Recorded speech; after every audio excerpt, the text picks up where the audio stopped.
अस्सलाम वालेकुम नाज़रीन, नसर बरकत से मुखातिब है। नाज़रीन, पाकिस्तानी सोशल मीडिया ने एक दफ़ा फिर सोशल मीडिया पर अपनी रिट साबित कर दी है।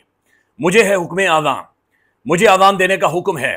पाकिस्तानी सोशल मीडिया ने नाज़रीन साबित किया है कि वो पाकिस्तान की सबसे बड़ी एस्टेब्लिशमेंट है और उन्हें इस वक्त बैकफुट पर धकेल, यानी हराना तो बड़ी दूर की बात है, उन्हें बैकफुट पर धकेलना लगभग नामुमकिन हो चुका है। लिहाजा सोशल मीडिया खुद डिसाइड करेगा, फैसला करेगा कि सोशली चीजें कैसे अनफोल्ड होंगी और कैसे आगे बढ़ेंगी। ये आपके सामने रखते हैं। फिर नाज़रीन, एक और चीज जो अनफोल्ड होकर सामने आ रही है कि जहां पर भी इस निजाम का कोई भी बंदा नजर आता है, लोग अजान देना शुरू कर देते हैं। यानी आगे जा रहे होते हैं, पीछे लोग अल्लाह अकबर की सदाएं बुलंद करना शुरू कर देंगे। ऐसा है जैसे शैतान जा रहा हो और पीछे अल्लाह अकबर की सदाएं बुलंद होना शुरू हो जाती हैं। तो इनके लिए ये एक नई मुसीबत खड़ी हो गई है, क्योंकि अजान देना गैर कानूनी नहीं है, अजान देना गलत नहीं है, अजान देना एक डिक्लेरेशन है, अजान देना जुल्म के खिलाफ खड़े होने की एक निशानी है, अजान देना कादियानियों की नफी करना है, अजान देना मिर्जाइयों की नफी करना है, अजान देना अल्लाह के मबूद होने पर यकीन दहानी करवाना है या उसकी पब्लिकली उसका ऐलान करना है। और नबी करीम सल्लल्लाहु अलैहि वसल्लम अल्लाह के आखिरी नबी और रसूल है, यह भी उसकी डिक्लेरेशन है जो कि रोए जमीन के ऊपर की जाती है। लिहाजा शहबाज शरीफ साहब के साथ नाज़रीन उनके होटल के बाहर क्या हुआ है, ये जिधर जाते हैं लोग अजान देते हैं, जिधर जाते हैं लोग अजान देते हैं। वो आपके सामने वीडियो आपको दिखाते हैं। साथ नाज़रीन एक बहुत परेशान कुन खबर है, डोनाल्ड ट्रंप ने ट्वीट किया है और वो ये कह रहा है कि मुझे बगराम एयरबेस चाहिए। बगराम एयरबेस काबुल के साथ है, काबुल अफगानिस्तान का दारुल हुकूमत है, हमारा पड़ोसी मुल्क है।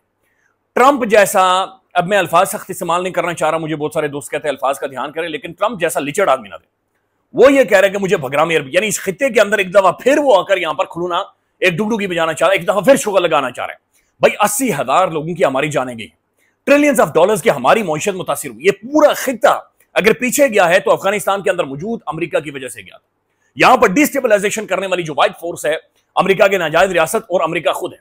एक दफा फिर वो ये कह रहा है कि मुझे बगराम एयरबेस चाहिए। अब उसने, अमेरिका ने या डोनाल्ड ट्रंप ने ट्वीट करके अफगानिस्तान को धमकी दी है, एक सॉवरन स्टेट को, नाज़रीन एक मुल्क। और ये वो बंदा है ट्रंप जिसे हम अमन का सफीर कहते हैं, जिसे हम कहते हैं ये अमन का, ये नोबेल पीस प्राइज इतने दें कि खत्म हो जाए।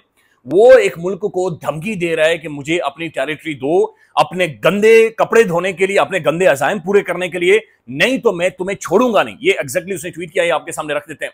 फिर नाज़रीन एक और खबर है और ये इंडिया के हवाले से खबर है। मुझे महसूस हो रहा है नाज़रीन, इंडिया ने शायद अमेरिका की बकरी चुराई हुई है।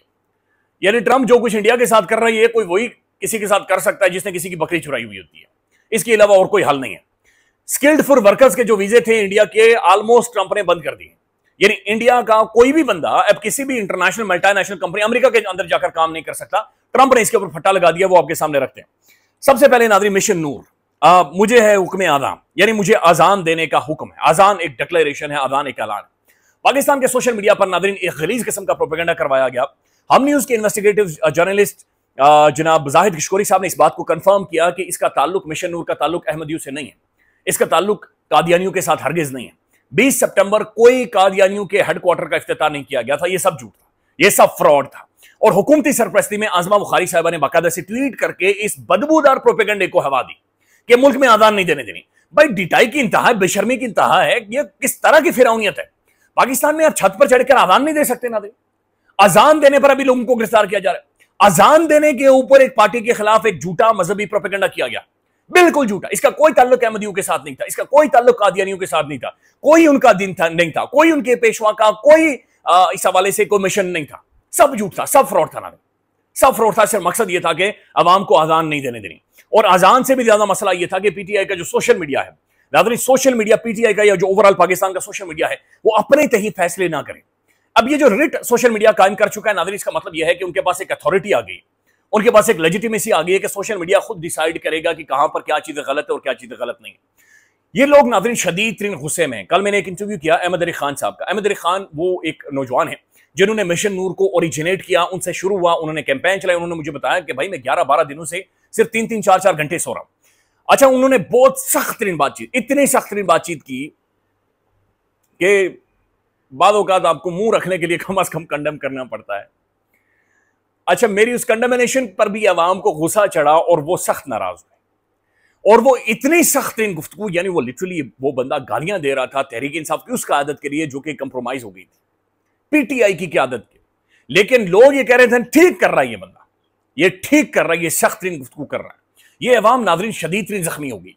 ये इतनी जख्मी है, इतनी जख्मी है कि ये यानी एक गैर मामूली हद तक ये लोग अब रिएक्ट कर रहे हैं और लोग महसूस कर रहे हैं कि कुछ ना कुछ इस मुल्क के अंदर गलत है जो कि हो रहा है और वो गलत बढ़ता चला जा रहा है और ये आगे बढ़ रहा है।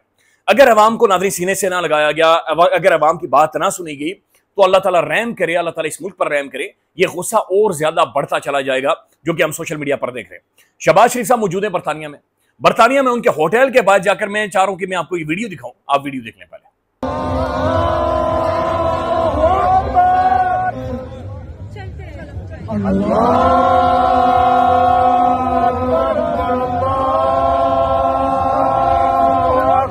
लोग नाज़रीन इनके होटल्स के बाद जाकर अजान दे रहे हैं, अल्लाह अकबर की सदाएं बुलंद कर रहे हैं। इसके बाद इन्होंने अमेरिका जाना है या चले गए होंगे और अमेरिका के अंदर बहुत बड़ा पाकिस्तानी डायस्पोरा मौजूद है। यहां पर भी ये नजर आएंगे, लोग अजान देंगे, जिधर नजर आएंगे लोग अजान देंगे। इन्हें देखते ही लोग अल्लाह अकबर की सदाएं बुलंद करना शुरू कर देंगे।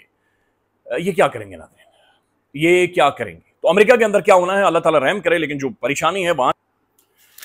अब नाज़रीन दूसरी खबर यह है कि Donald Trump hits H-1B visas with 1 lakh dollars annual fee. जी अभी जो ट्रंप ने H-1B वीजाज हैं इनकी जो फीस बढ़ा दी है नाज़रीन तकरीबन $1 लाख तक। मेरे ख्याल में ये चंद हजार डॉलर थी, इसे बढ़ाकर $1 लाख तक लेकर गया डोनाल्ड ट्रंप।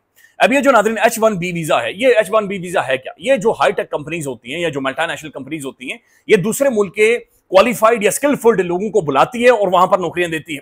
अब नाज़रीन इंडिया को ये क्रेडिट जाता है, उन्होंने अपने नौजवानों को पढ़ाया हुआ है और वो हाईली एक स्किल्ड वर्किंग क्लास है इंडिया के अंदर मौजूद है। पढ़े लिखे लोग हैं, टेक्नोलॉजी को जानते हैं, AI को जानते हैं, मॉडर्न एजुकेशनल डायनामिक्स को जानते हैं, जदीद तालीम या उलूम उनके ऊपर उनका अबूर है, खासतौर पर जो IT से रिलेटेड जो भी एजुकेशन है उनके पास मौजूद है और वो क्वालिफाइड स्किल्डफुल लोग हैं जो कि इंडिया के अंदर मौजूद है।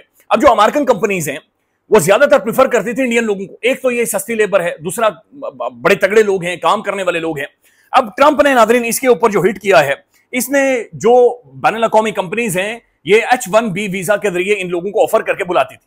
अब ट्रंप ने चंद हजार डॉलर से इसकी फीस बढ़ाकर $1 लाख तक कर दी है। तो इसका मतलब यह है कि अमेरिका के अंदर कोई भी बैठी हुई बैनुल अक़वामी कंपनी अब इंडियन स्किलफुल वर्कर्स को ला ही नहीं सकती अमेरिका के अंदर।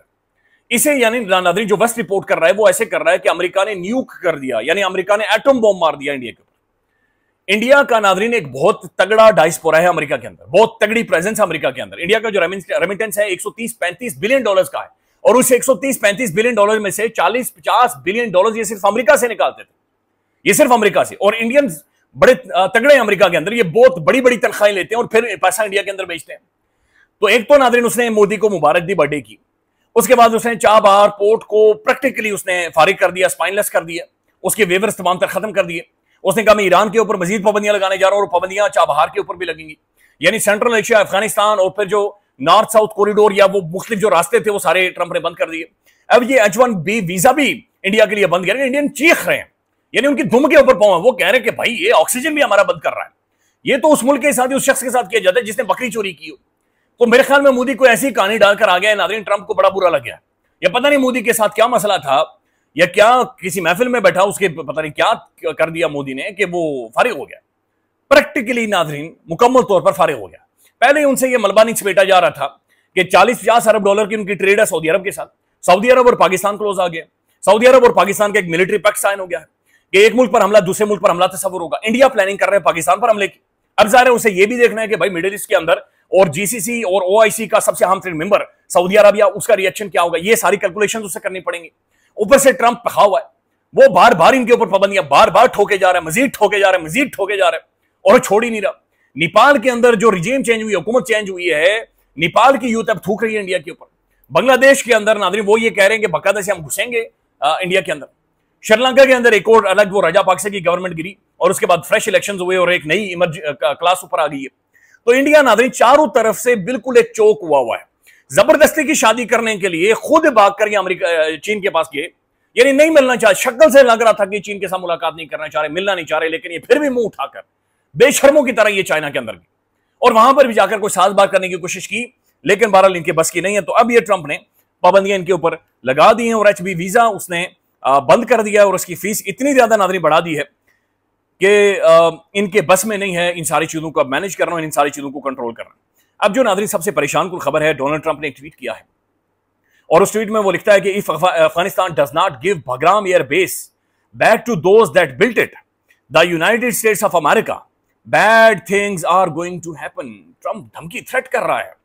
आप अंदाजा लगाएं इस बंदे को, अंदाजा लगाएं कस्टोडियन ऑफ वर्ल्ड ऑर्डर के टॉप पर्सनालिटी को, अंदाजा लगाएं ये कहते हैं कि हम एक हेजमोनिक पावर हैं दुनिया के अंदर, अंदाजा लगाएं ये कहते हैं कि हमारा दुनिया के ऊपर कंट्रोल है और दुनिया के उसूल हम वादे करेंगे। ये एक छपरी की तरह ये बंदा अफगानिस्तान को, हमारे पड़ोसी ब्रदर इस्लामी मुल्क को, जो 2 दहाइयां जिन्होंने जंग लड़ी है, उन्हें थ्रेट कर रहा है कि बगराम एयरबेस हमें दें, क्योंकि हमने वो बनाई थी, लिहाजा बैड अगर नहीं देते तो bad things going to happen. अब बैड थिंग्स नाज़रीन क्या हो सकती है, एक लम्हे के लिए सोचें ना। अफगानिस्तान चाह क्या रहा है अमेरिका से? अफगानिस्तान ये चाह रहा है कि जनाब उन्हें माना जाए, उनकी हुकूमत को तस्लीम किया जाए, अफगानिस्तान के अंदर तालिबान गवर्नमेंट को तस्लीम किया जाए। ये उनका पहला मुतालबा होगा, दुनिया से वो कर रहे हैं।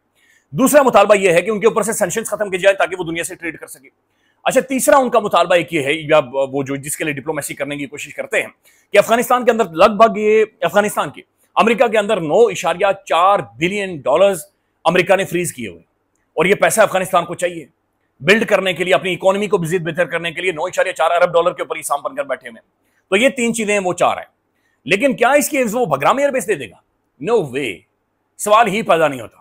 और नजम सेठी ने ठीक कहा था कि घास खा लेंगे, लेकिन ये बगराम एयरबेस अपनी जमीन 1 इंच भी नहीं देंगे, ये एक पत्ता भी अपनी जमीन का नहीं देंगे, ये एक बूट भी अमेरिकी फौजियों का अपनी सॉइल के ऊपर नहीं आने देंगे, क्योंकि इनकी पूरी लेगेसी, इनकी पूरी जंग, इनकी पूरी जो कुछ इन्होंने किया था, वो सब कुछ खत्म हो जाता है अगर ये सब कुछ अमेरिका के हवाले कर देते हैं।